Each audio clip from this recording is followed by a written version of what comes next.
Kim. Hi, this is Shauna. Hi, this is Kay. This is the Thriving LDS Singles Sisters Podcast. Okay, so welcome everybody to 2024. This is the Thriving LDS Singles Podcast, and today we're just going to dive in as we discuss our methods for crushing 2024. And so I'm Kay Bailey, and we have here Kim Cobbler. And I'm Shauna Judd. So welcome everybody to this wonderful podcast at the beginning of the year. So I know that lots of you are setting goals or thinking about goals, or certainly reading plenty of Facebook posts about how to set goals and words of the year and all of that sort of stuff. But Kim has a really detailed process. So let's hear from Kim and see what she's up to first. Okay, I'll just go through it in parts so that you can comment on yay, nay, or what you guys do. And I think this stems from sometimes I feel like I need to ask forgiveness for how detailed my processes are, because I'm a methodical person, and I've been a goal task list maker all my life, and in business. And I've always worked mostly in a setting where we work off of a calendar year in business. And so it's just part of the business culture to evaluate the business, start and reevaluate your strategic plan for the year, and look at what do we need to be thinking about? What do our goals need to be for the business for the coming year? So I just have that very deeply ingrained in me from being in a business setting for so long. So that's part of the issue, is that, or part of, I actually think it's a benefit, but it probably is more than most people go through.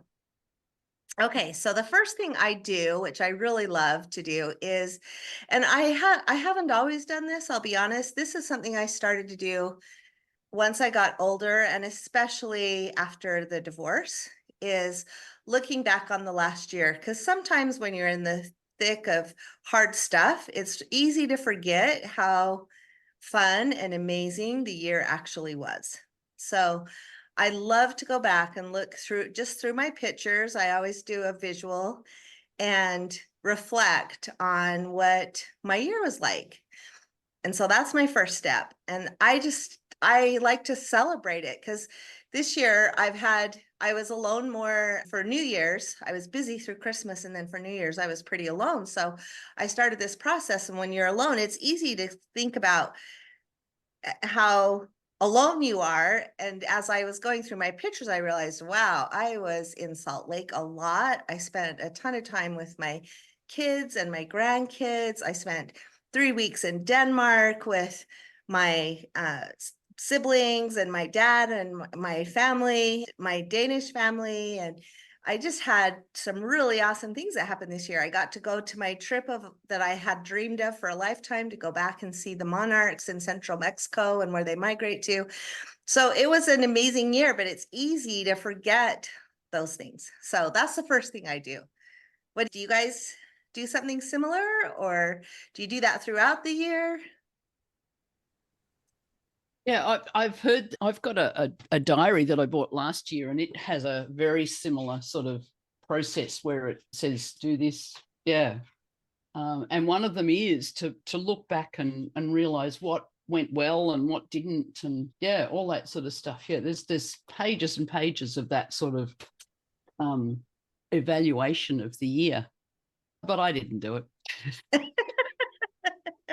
No reflecting, but Kay, you had an amazing year. You went on some amazing trips and have moved back and forth. You've had a great year. I have had a good year, I think, yes. My year got spoilt at the end. I ended up getting COVID over Christmas and New Year. So I spent I spent Christmas and New Year in my house by myself, like feeling sick. Where did you get that? Did somebody come over and have dinner, or? No, because I went on that cruise. So they know the COVID cruise stuff. I'm sorry. But you were fine through the cruise. It was just when you got home that you actually started to get symptoms. About 2 days after. So I figured it has to be the cruise. It was because it was so quick. So I'd had just enough time to get completely organized and buy all the food and do everything, and then get sick, and then phone my daughter and said, you know how you didn't want to host Christmas? Bad luck you are. You are now.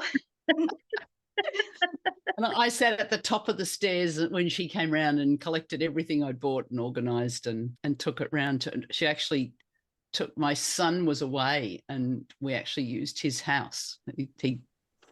He's got a nice and a bigger house, and yeah, she took everything round to his house. And All the stuff you bought. all the stuff I bought, all the stuff I'd organised, my spare chairs, my tablecloths, everything. And yeah, that was my Christmas. So yes, so I'm really starting to feel better now, the last couple of days, but I feel like I'm on to the new year, and so bad luck. So it didn't have the great ending, but you went on a cruise. This is me and my silver lining. You went on the cruise. You didn't get the party, but you didn't have to clean up after the party. I didn't have to clean up after the party. I haven't actually seen too many photos from it, but I had children in 2 places having parties, and they did video me and show me. But one of them said, "Oh, do you want us? We'll put you over there while we open presents." And I went, "Nah, too sick." I'm sorry. Yeah, and yet there was an element of, maybe I was just sick, but I was really pleased to see my children all rallying together and Together, and do it. exactly. And they all had a good time from what I can gather. So I don't know, there's an element of, it's good to see that people can do that, like my kids can do that. And it gives me hope for the future. Yeah. Yeah. So that was good. But you're right, Kim, I had a very nice year. I haven't even really evaluated I'd been on a few trips last year, but the major achievement was I had been looking after a grandchild last year while she finished year 12, and she finished in the top 2% of graduates for year 12 in her Oh my marks. word, that's amazing. Yeah. Yeah. Yeah. Yeah. So she did exceptionally well. She was very excited, as you can imagine. Yeah. Kim, I do that. At the end of each year, I'll go through, because I do a vision board, and I look at last year's vision board, and I look at last year's business plan of and I think it is really good to go through that and be grateful and thankful for the things we did do instead of focus on what we didn't do. Yeah. And Kay, I have this story. It's one of my favorites. I'm going to tell it. It's a total tangent. But speaking of our kids, when my son got back from his mission, we did a family trip and we went to Hawaii, and we were riding bikes down a mountain, and my youngest got going too fast and pulled his brakes and crashed, and it broke his arm really bad. And my son that had been on a mission was ahead of us. He pedaled back up, and we had to get a ride for my other son. And my son's like the only elder in our family because my husband didn't ever really go to church. And so I asked him if he would give Sam a blessing, and he gave Sam a blessing. And we spent like 45 minutes, terrible, stressful trip down the mountain, trying to hold his arm still to get to a hospital. And we got to the hospital and took him into the ER, and they would only let 2 of us be in there with him. Of course, you think mom and dad, but Sam was like, my sister's a nurse, so I want her in here. And Dakota had just given him, this makes me cry, Dakota has just given him a blessing, so I want my big brother in here. So Bill and I sat out in the waiting room, and my 3 kids sat in there while they did the whole treatment and took care of my son. And that was like a moment for me of, my kids are going to be okay, and they'll take care of each other if they need to. And it was, those kinds of moments are just really special and important the older you get, I think. And what we worked for our whole life. Yeah. When it happens, you're like, we hear all the bad stuff we did wrong and what we should have done and how we could have done it better. But when you watch that, it's all that breath of, they love each other. Yeah. It is. It's a good feeling, isn't it, to know that if you're not there, your kids are going to be okay. They're going to bond together. They're going to work together. They made things happen. And yeah, it is. It's just a shock when it happens the first time, because you're still thinking, oh, I've got to they do need this. me I've got to to do do it this. all. Yeah. That's true. Yeah. And actually, they don't need me at all. And I was thinking of I was brought up by my grandmother, and I was thinking, how old was she? They made some comment about grandma did Christmas, and I went, no, she never did. As soon as I got married and had kids, I was doing it, and she used to just turn up. And I'm like, how old was she when she just started turning up? And I was like, Yeah, I should just be turning up. I started as soon as I had my little kids, it was at my house. Yeah. My house was bigger, and so everybody could come. So it was at my house, and everybody turned up. Yeah. So now we're passing the mantle on. It's like, Yeah. Yeah. how, like, at what point do we just get to turn up and someone else gets to do it all? Yeah, normally we do Christmas Eve at my house, and we'll do gingerbreads and everything. All the kids are doing it. But this year, Brandon, who just got in his new home, my son, he's, can we do gingerbreads at my house? And I'm like, okay. So he bought all the stuff, had all the gingerbread set up to do the competition with all of us. And it was really, I felt that same way that you guys were talking about. It was just like, it's amazing. Yeah. I was there, but I wasn't having to do it. Yeah, you got to show up. I got to show up. It was amazing, actually. Yeah. So this means our children are growing up into responsible, capable. We love it. That mightn't be quite Kim's idea of look back over the last year, but it's look back over the last 30 years and go, despite all of the ups and downs and ins and outs, we're going to be okay. Yeah, we achieved the goal of raising nice people. Yes. Yeah. Good, high functioning adults. It's a big deal. I've still got one that goes, I don't like adulting. Yeah. My youngest, a couple of them. Yeah. My youngers are still, we're trying to figure stuff out, my youngest, but. Yeah, because I think they're about the same age. I think she's just turned 23. So yes. Yeah, mine's 22. So you're right. I noticed, because she worked a lot over the Christmas period, like that month, December, and she's got money in a savings account. I'm like, whoa. Yeah. My daughter loves to watch it grow. She loves it. So does my She's 24. She's going to be so disappointed when the car registration comes due and the whole lot of it just goes straight into that. Exactly. But at least she'll have it. Yeah. So it's a big accomplishment still. Yeah. So that's the first part, is looking back on the year. And then, Kay, what you said about, then you need to look at what didn't go so well and what did I learn from it? Or did I have some good lessons? Or is there a pattern? That's sometimes harder for me to accept. Wow, that's an annual aha moment that I have. How many times do I have to learn that? It's sad that for a couple of times I've just left the vision board what was last year.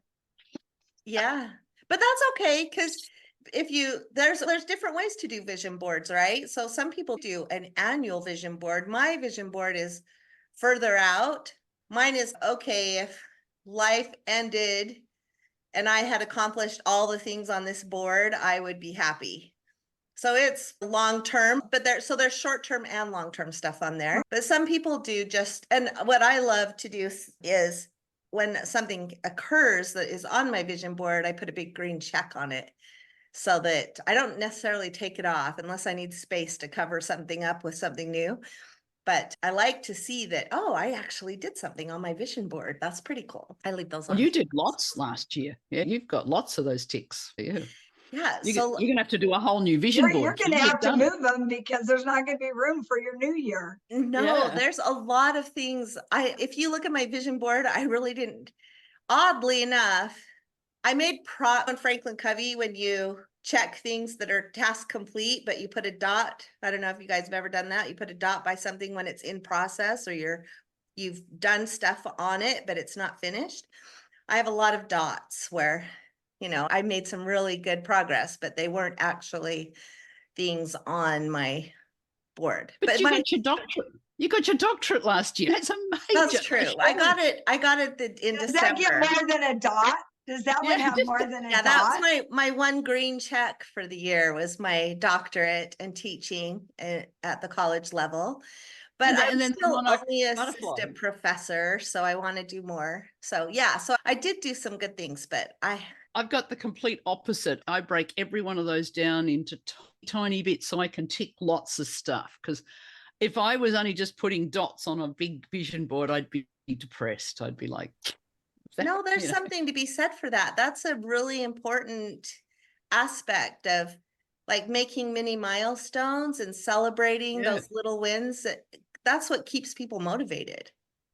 So I think that's a really important part, is actually breaking them down into detail and being able to check them off like that. Yeah. See, whereas you got your doctorate and you're saying, yeah, but I'm only associate professor, so I'm still not there. Come on. I would have ticked off I wrote my thesis. I've got my thesis passed. Yeah, there'd be lots of dots. I did this. Yeah. So I did update my vision board. I added some new things to it. Oh, good. Yeah. So that was fun. I love my vision board. I have it digital now. I've done it all kinds of ways. How do you guys do your vision board? Do you cut? I like the feeling it and cutting things out of magazines and doing, like, taking me back to being a kid again.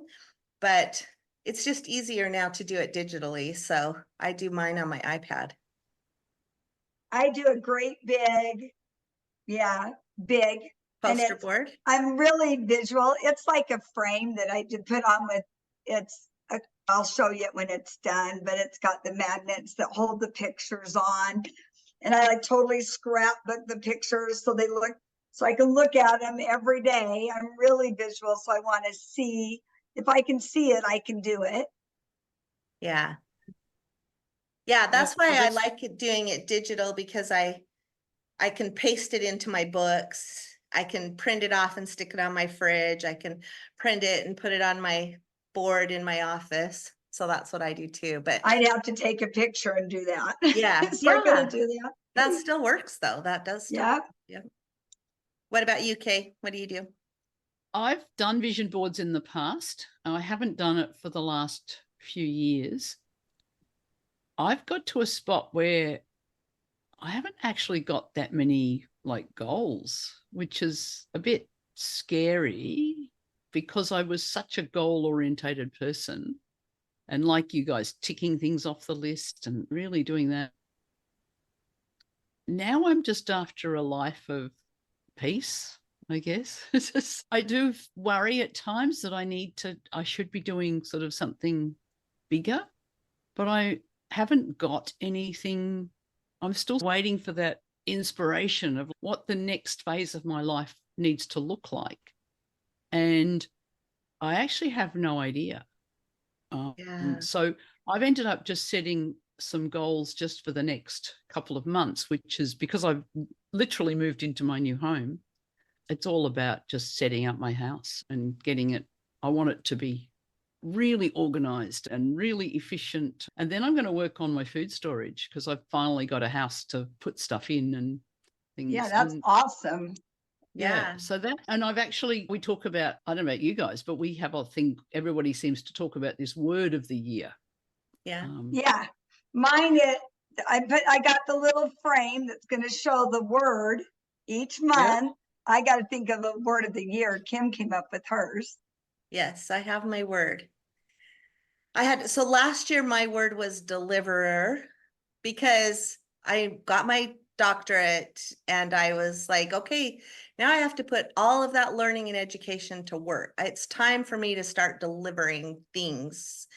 And I feel pretty good about last year, because I revamped my website. I launched an online course. So I got my first online course. I have goals for many more, but I at least got the first one out there, and I got the infrastructure all set up and how to do that.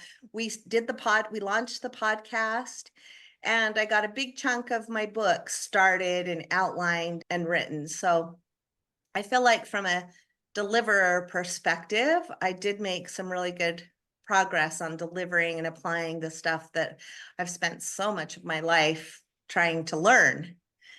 And now this year, my word is disciple, which is very daunting.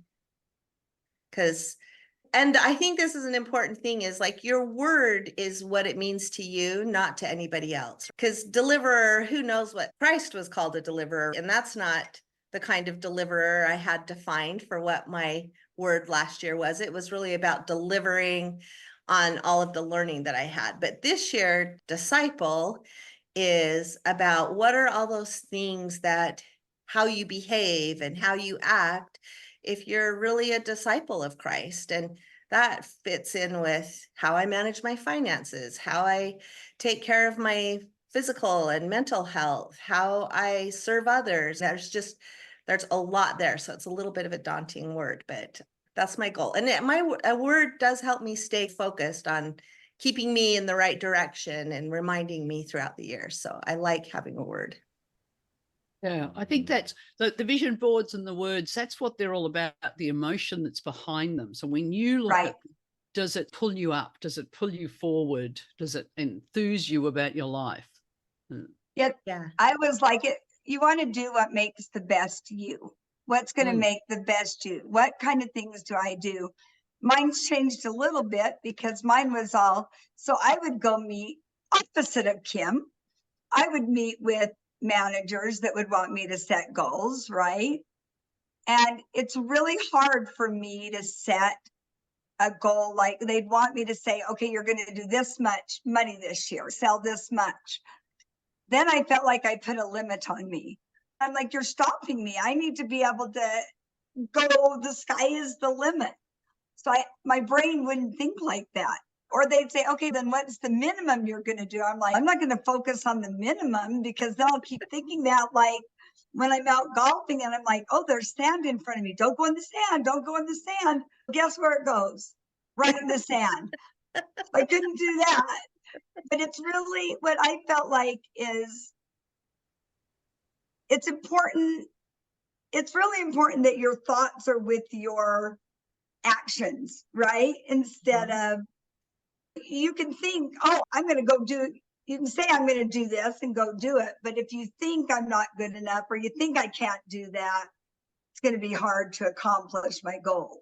Yeah. Or like you say, if you're thinking, don't do that, that's Right. where your mind's going to go. So yeah, it's important so whatever your word or your vision board or your goals, however you want to describe it, they have to be something that you feel enthused about. So it's why no one else can make them for you, because if someone else is setting goals for you and you're going, no, I don't feel it. I keep asking ChatGPT. No, he can't come up with it. I think that's a fair exercise, Shauna, to say, hey, can you spice this up for me? Because I really need to be motivated by this one line. Yeah, I need to be more motivated. Yeah, I think that's a good ChatGPT application. Yeah, Or put your give me a- boring goals, put them in the boring words and come up with, I'm going to be enthusiastic. I'm going to be fantastic. Yeah. And could you print out a picture of my perfect life, please, Mr. Chat? It probably will. I'm sure it will. I know, I'm sure it will. It's my next thing to do.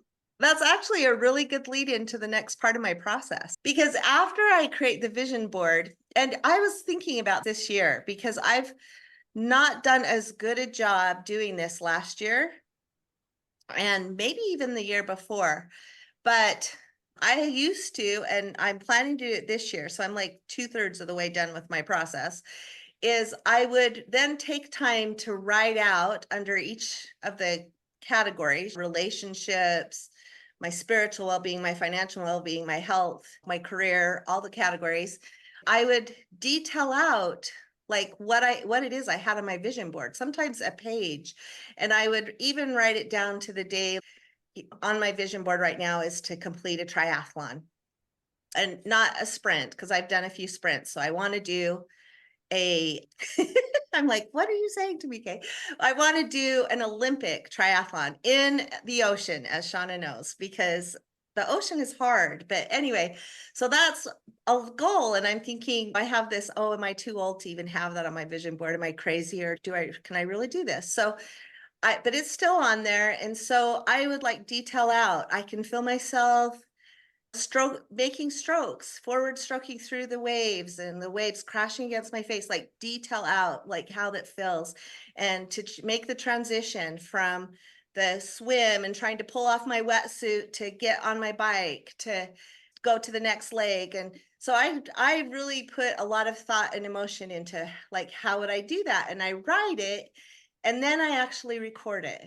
And so then I have my voice saying, here's what I'm doing. Here's me achieving this goal and all the emotion. And I play it sometimes daily, depending on my mood. But like I said, I have my old recordings, but I haven't done that for a couple of years. So I probably will take time to do that. Because as I look back at the times when I was feeling like I was really on fire or unstoppable and accomplishing what I wanted to do, I was doing those things. I was playing maybe not daily, but I was playing the audio of me achieving my goals. And so it's a fun exercise, and it's hard to listen to your own voice. But then after a while, it's a good thing, because that's the voice in your head saying, I'm doing the Wow. swim or whatever it is. There's some advice on how to be, what a high achiever does. I wouldn't go that far, but it's like a fun exercise. It's worth doing just for the fun of it, I think. Yeah. What about to do a triathlon, you're going to have to you've got to do a 100-meter swim first, and then I can't think of what it is in your terms, 100 yards, isn't it? Like, you've got to do a couple of laps of the pool, and then 3 laps and 10 laps and 20 laps. So you write it out like that, Kim? Yeah, I do, because that's my whole training plan. So then after I get like what it was like to achieve it, then I go to the next step, which is trying to be realistic about what you can accomplish in a year, because that's your vision, a board, versus trying not to overwhelm yourself for what you're going to do in the year. So then I whittle it down a little bit into practical steps, back to okay, this one's in progress, the dot of how, let's take writing a book, because I'm working on that right now. Break that down into, I'm going to write this chapter, or I'm going to write this story in this chapter, or I'm going to sit in my chair for 15 minutes every day and write something, whatever those smaller milestones are that are going to get me. But one thing I learned that has really helped me, because for example, the triathlon, like I said, I've had that goal, and Shauna knows this. I had the goal to do that a couple of years ago. We went on an excursion to San Diego to swimming in the ocean. And she didn't want me to go alone. So she's, I'm coming with you so that you have somebody to watch for that little float bubble while you're out there in the ocean, which she did. I really appreciate her coming to keep an eye on me. But anyway, so we went so I could swim in the ocean. But it was a hard year for me. And it was my first year here in Arizona. And I didn't do well training over the summer, because I had set the goal to run a triathlon in the end of October, which meant that I had to do all my big miles and training during the hot months in the summer. And I had a really hard time trying to figure out how to transition. So I wasn't successful in doing it. And so that's been nagging at me. But when that happened, you lose a little bit of hope. And so I've had a really hard time thinking, can I really achieve that? Because I tried and I didn't do good. And I look back, I had a coach. I really worked hard to achieve that goal, and I didn't accomplish it. And so you have to factor that in. And one of the things that I like to do is make a list of, okay, this is my goal. What resources do I have available to me? So what are the financial resources? What are all the things I have available to me right now? Could I learn from a book? Can I learn from a podcast? Who can I connect to? What kind of people can I connect to in my community that might be able to help me achieve that? And then also look at what I don't have. And are there resources available that I could get, or that I need to add to what I do have? And then just approach it from that perspective because I think you realize you have a lot more resources available to you than you really know once you sit down and start thinking about it. So that's what I intend to do this year, is go through that process in just one or two key areas, because you can't do all of them. I have something from every area of life on my vision board, but there's no way I'm not going to say there's no way, but it's unlikely that I'm going to achieve all those things in a year. That's right, in a year. So I've had people, when you do the 1 year, 5 year, 10 year, 20 year type planning, and they have boxes in every one of those categories. And the advice was, you do not fill out all those boxes.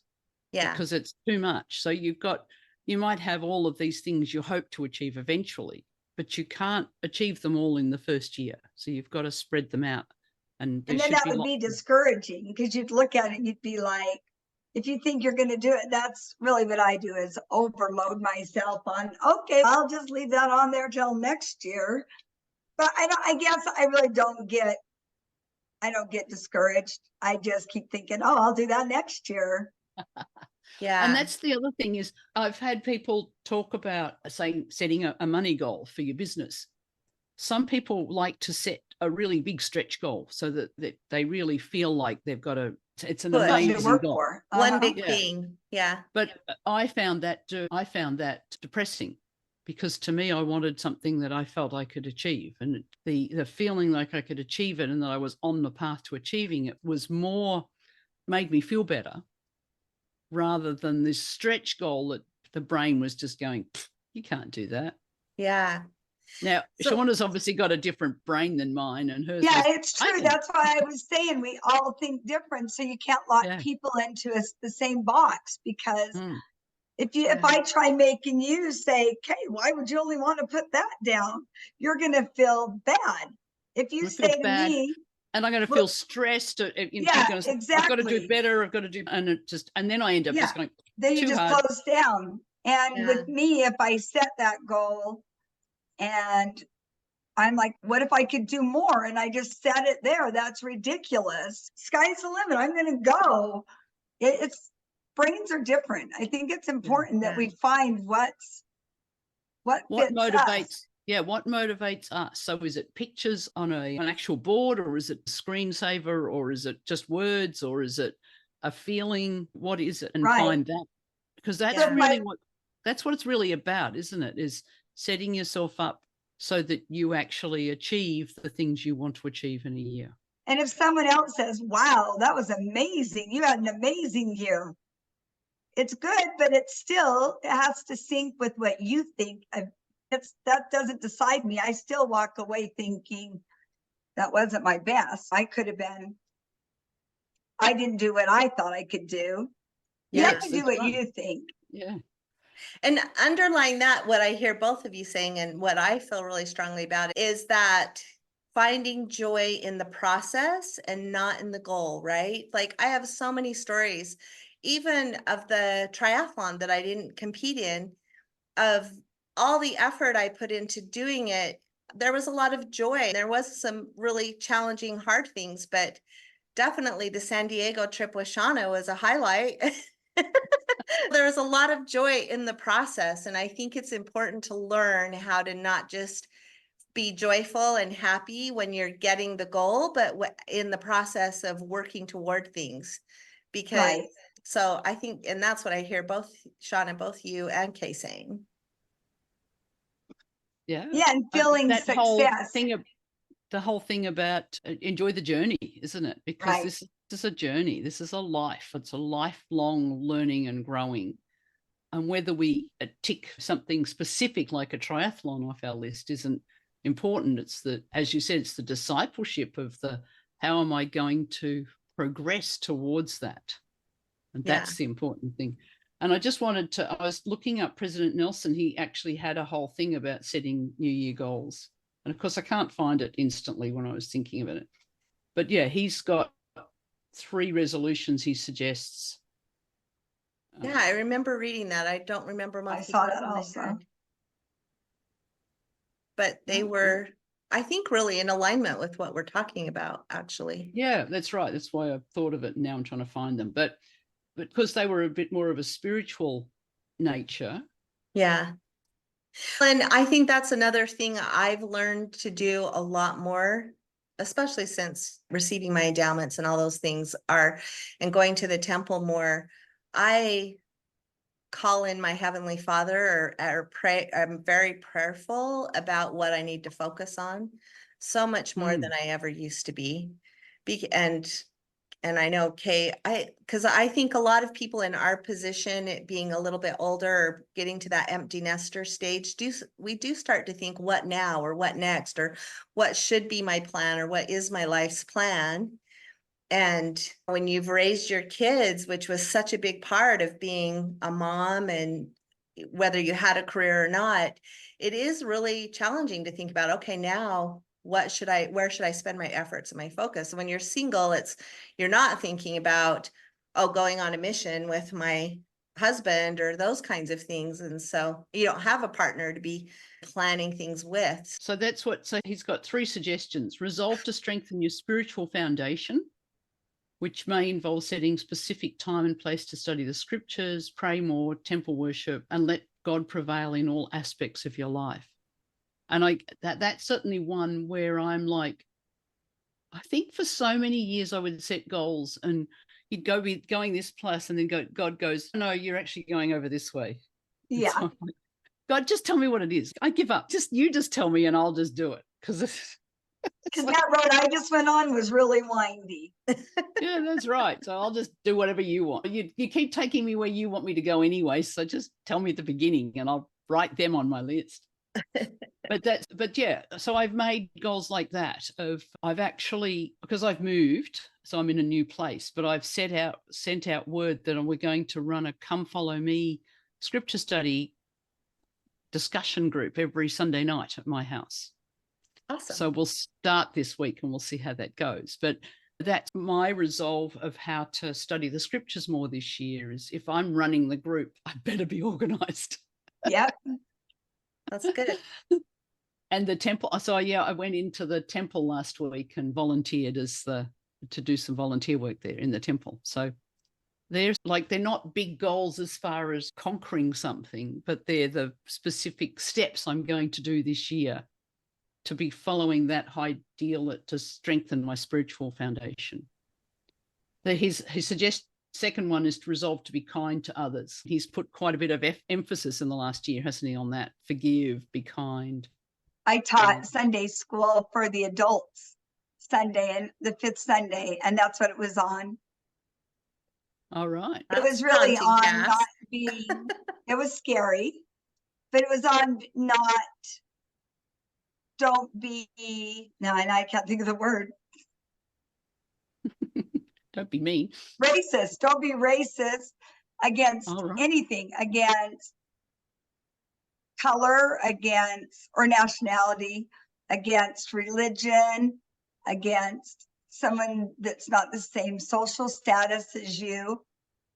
And that's what we taught on. And we used a lot from President Nelson's talk. Yes, because he was very strict on that, wasn't he? He was very clear. Yeah. I don't know how anybody could. They said you need to repent. Yeah. Yeah. All right. And his third suggestion was to resolve to be resolute, which is, I guess, yours, Kim. That's really what you're saying, the discipleship. He said, the Lord loves effort. The Lord loves consistency. The Lord loves steadfastness. Even if it's 1%. Yeah. So that's yours, Kim. You're actually doing what the prophet said. You've got it. Yeah. It's hard. So, Kay, I think your goals of just planning what to do for the next few months, especially with the life changes that you've had, are awesome. Yes. And making the investments that you are in building that spiritual foundation are really important. Yeah. So they're not ticking off any big getting my doctorate or anything type goal, but having my finances organized, food storage organized, having all of that stuff in place, it will give a really good foundation of peace, isn't it? Yeah. And then the spiritual foundation, and hopefully in the process I'll get to know people and find friends and stuff like that as well. Yeah, that'll be awesome. That's my sort of, so it's a slightly different version of what I've always done, which is have a list of goals and how I'm going to achieve them and what I'm going to do. And now it's more about that feeling that comes with. And I'm hoping that the organizing will only take me a few months, and then we'll talk again. Yeah, we'll do quarterly reviews. Quarterly reviews. Yeah. What about you, Shauna? What's your focus for the year? I think a lot like, it's funny what Kay was saying, because she was saying you guys are younger, but again, I think it's all of us are in a different phase, I'm in the next phase. And I've really been praying to know what's my next phase, what's my next big thing. I don't have that same, I've talked to Kim about that same drive to be number one. Everything I did, I had to be number one, or why do it if you're not number one? Yeah. But so I can't do that with golf, and I can't quit golf. So I just can't be I just have to be bad at it. It's your therapy though. I don't know. Yeah, I love it. But it's been good for me because I can't be number one. You're probably not going to be world champion, huh? I'm not. I can't even be the club champion. I can't even be the neighborhood champion. And I wanted to quit. And a lot of days I came home and I got in bed and said, my whole day was ruined because I golfed bad. But then I'm like, every day is going to be ruined. But so I've been working on the stories for my book. I've been working on my speeches, putting those things together, putting together what I've learned from the experiences in my life. That's what I'm going to work on this year. I'm going to be really valiant at putting that stuff together. That's awesome, because people need to hear your story and your message. And I think that's true of all three of us. But that's why I love this podcast, because for me, it was a passion project. It wasn't really on my radar, but I just kept feeling this. I have to start this. I have to start this. And you did it. Voila. I'm really happy we did. I'm Thank really you for your help, support. Our support was, yes, Kim, great idea, Kim. Yeah, here we are. But yes, the writing books is an interesting one, isn't it? Because it's it's not something you're going to achieve today. You're going to have to write this, and then you're going to have to write some more chapters, and then you're going to review it. And it's a process. Yeah. I've got about 3 books in my head. I need a bit of deadlines to some of them, I think. It's probably what I need.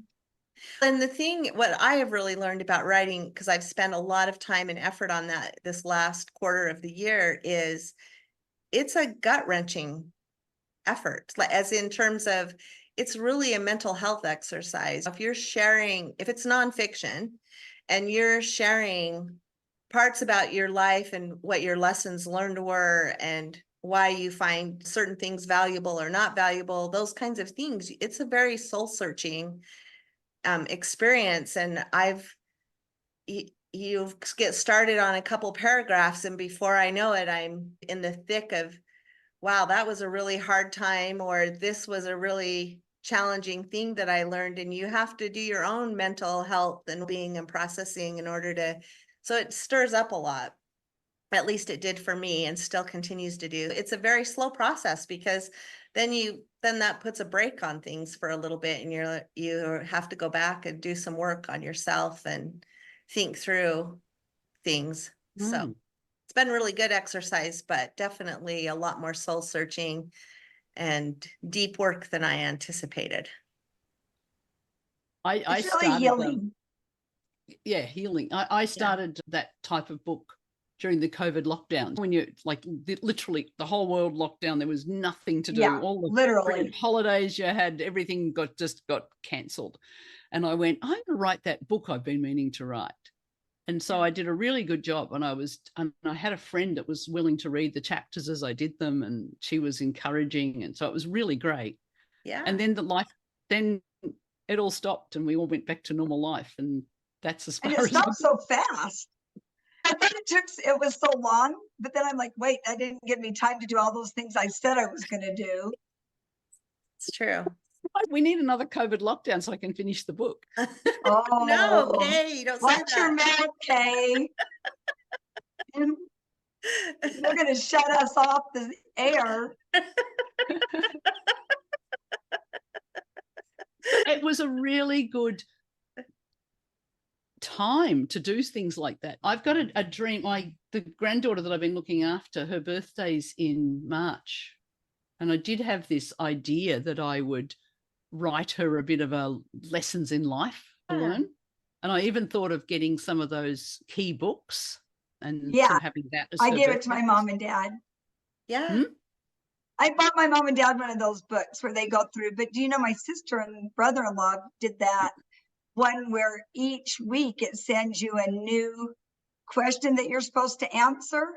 Like, what was the hardest lesson you learned about this? And then they write a story. It's amazing. Something like that gives you each week you're going to do it. You pay for a service. That's actually a good one. Yeah, send that one out. Yeah, I'll find the name of that. Yeah, that might Yeah, be. I actually, when I went back to Utah, I think 2 trips ago, my aunt handed me a book and said, Kim, I think this is yours. And it was one that I had given my grandma a long time ago. And she had written, she didn't fill the whole thing out, but she had started to write bits and pieces. And it's like a treasure. My brother has it right now. And I feel like I feel anxious about it. Like, I really need that back because she had things in there. Like she would say, Kim, your grandma was a real homebody. And so she was like talking to me, and it meant so much. It means so much to read it and to know that she was writing it and thinking about me. But she filled most of it out like in 1995. And my aunt was going through family stuff, and found it. And so I was so excited to get it. And I'm trying to figure out, how do I share it? Because I'm sure there's parts of it that my cousins and others would love to hear about my grandma and her thoughts on dating my grandpa and some of their life's experiences. And so I think it would be really meaningful for them to hear. But I don't know how. Can't you just copy it and then scan it? Well, I was trying to decide if I should scan it, because I think it would be so beautiful if it had her handwriting, but it can be hard to read that way. And then some of her pictures from that era.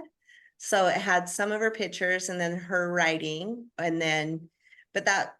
that was my thought. Or would it be easy, or should I do both? Should I transcribe it so that you can actually read it easier, but still have her writing and the pictures? I don't know, but I am going to try and do something so that we have it in a more digital form and can share it around. Nice. Good Yeah. idea. So, all right. So I need to put more thought into what I want this to look like. Yeah, I think those are treasured. I think everybody would love to have those thoughts from their grandparents. I was thinking more along the lines of the lessons in life that I've learnt. Imagine if, for me, because I'd started life without a really strong basis, and this poor kid hasn't got much either, other than me. And so I'm just like, how can I help her have that learning that maybe other people have learnt from their families and history and things? The learning of, I don't think I'm describing it very well. No, I get it. I think I totally get it. And I think that, and I don't think just she would want it. I think all your kids and grandkids would want it. What's that country song? They don't listen. What's that when they pay a penny for and then when you die, it's worth way more. So your grandma's gone now. So that stuff is worth, it's priceless. Yeah. So anyway, so that's, I thought I might see if I can get that done. I forgot about Good that. idea. Put that on your board. I just thought for her 18th birthday, I thought. And the Stephen Covey book and a few of those that are classics that you think, gee, I wish I'd read this when I was 18 and knew this. Yeah. You mean the 7 Habits? Is that the Stephen Covey 7 Habits? Yeah, that's that is a classic. Yeah. Yeah. So that's us. We're set up for 2024. We're ready to go. Yeah, I still am working on translating my vision board to actual goals that I'm going to focus on this year. It sometimes takes me through January to actually nail it down to where I feel like, okay, I've got a good plan. But I always feel better, even when I don't achieve everything, I always feel better. It's just like writing things down.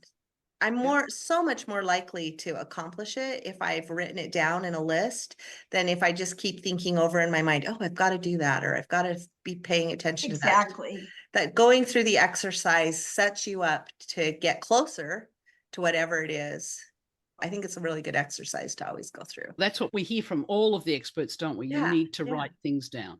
It won't achieve it if you don't write it down. And then writing down what that means for you. I think that's very good, Kim. We're going to be a bit more organized and get that all happening.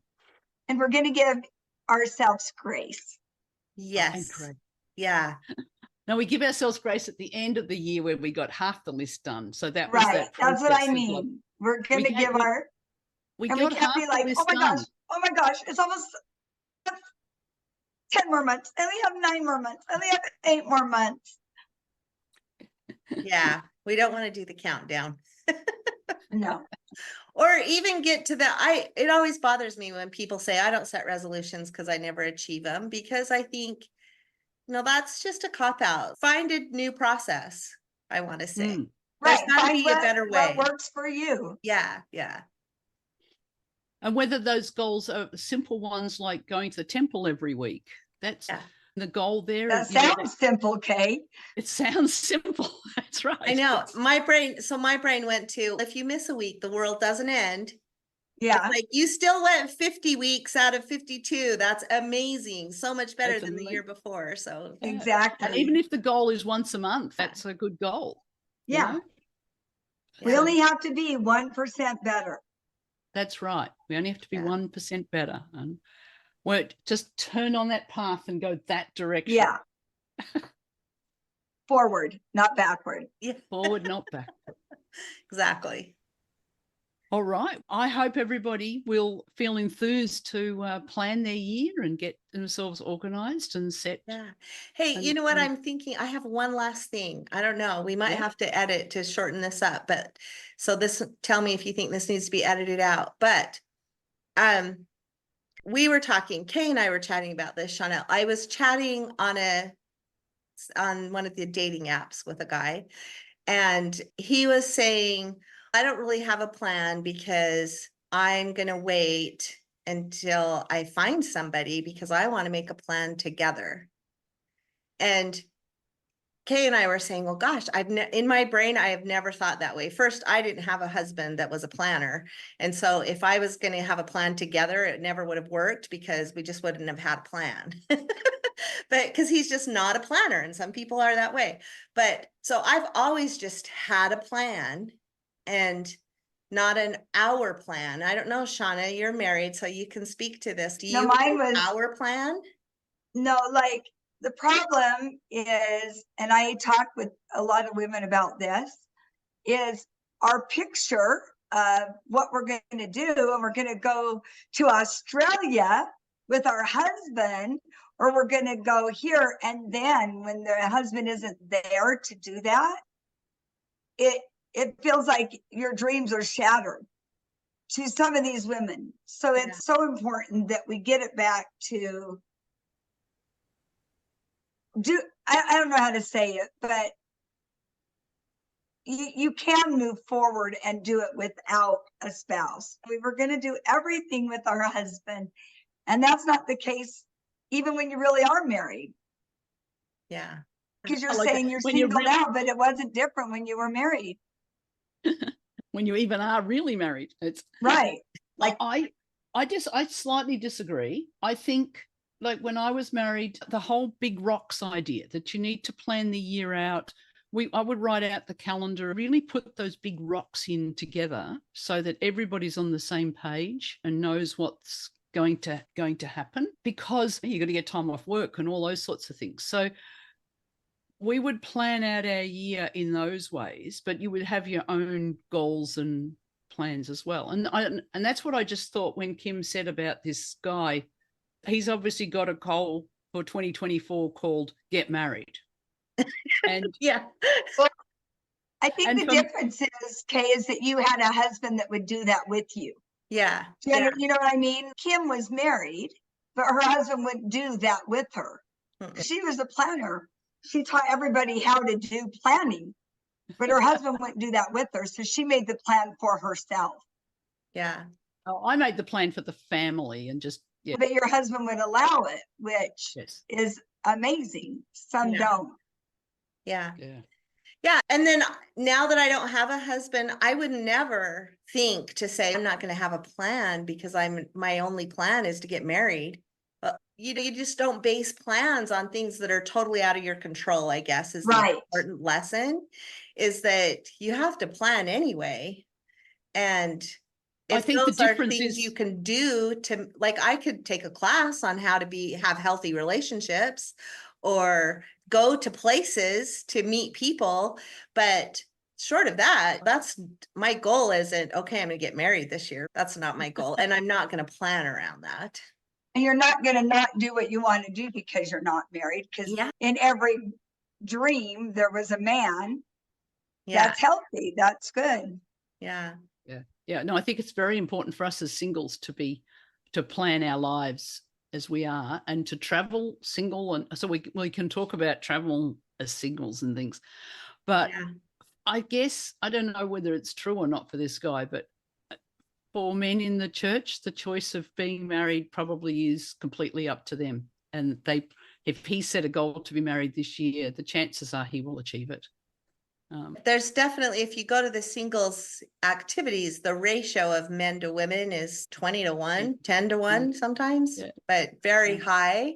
So I don't know. And probably in our age group, I don't know. They may have just as much trouble, but we should get a man on and see if it's more likely if they have a goal to get married, that's actually going to happen.